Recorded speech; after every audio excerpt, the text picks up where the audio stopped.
Quelle posture avoir et quel discours avoir avec les enfants en cas de séparation? Alors tout d'abord, bien évidemment, je vais faire une petite parenthèse en disant que quand on a fondé un foyer, bien évidemment, il faut essayer de faire en sorte d'avoir vraiment tout essayé pour sauver ce couple, déjà pour soi en tant que couple, mais aussi bien évidemment avec les enfants, de manière à ne pas faire subir aux enfants une situation de séparation qui aurait pu peut-être être évitée en se faisant aider par un thérapeute de couple. Alors, cependant, pour en venir au vrai sujet de cette vidéo, à savoir quelle posture et quelle attitude avoir avec les enfants en cas de séparation, je vais vous donner quelques conseils et quelques pistes de réflexion pour que dans cette situation extrêmement difficile, et pour vous et pour eux, dans ce que vous allez leur annoncer, dans ce que vous allez leur faire vivre, ce soit le plus optimal possible, si tant est que ce soit possible. Alors, tout d'abord,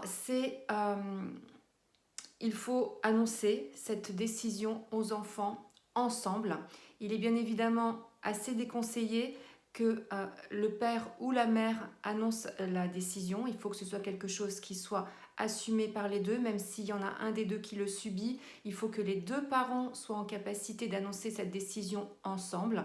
Alors moi, j'aurais tendance à dire, si tant est que ce soit possible, au début d'une période où les enfants ne vont pas avoir école, c'est-à-dire en début de week-end, c'est dans l'idéal, pour faire en sorte que les enfants qui vont forcément être perturbés par cette annonce ne soient pas trop perturbés au point de ne pas pouvoir aller à l'école le lendemain, ou en tout cas qu'ils aient quelques jours pour se retourner, pour accueillir, pour vivre leurs émotions, pour digérer plus ou moins cette annonce. Voilà. Et puis pour être entourés de leurs parents, de leurs frères et sœurs dans ce moment difficile. À côté de ça, j'aurais tendance à dire qu'il faut que les deux parents parlent pendant cette annonce.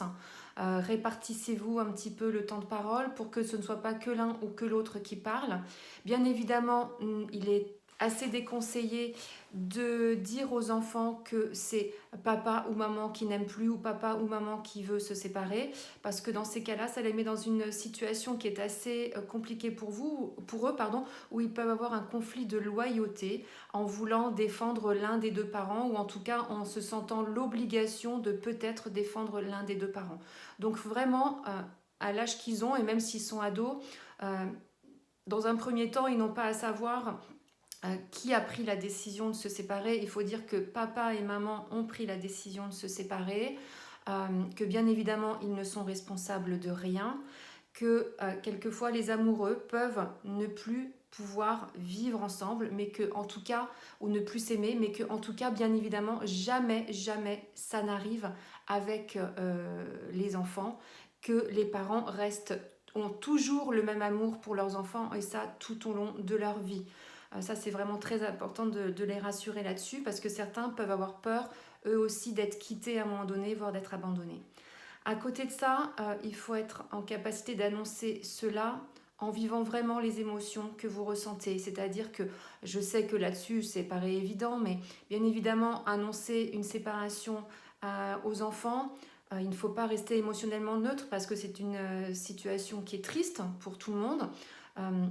Et donc, si vous avez envie de pleurer pendant ce moment-là, bien évidemment, il ne faut pas forcément vous retenir.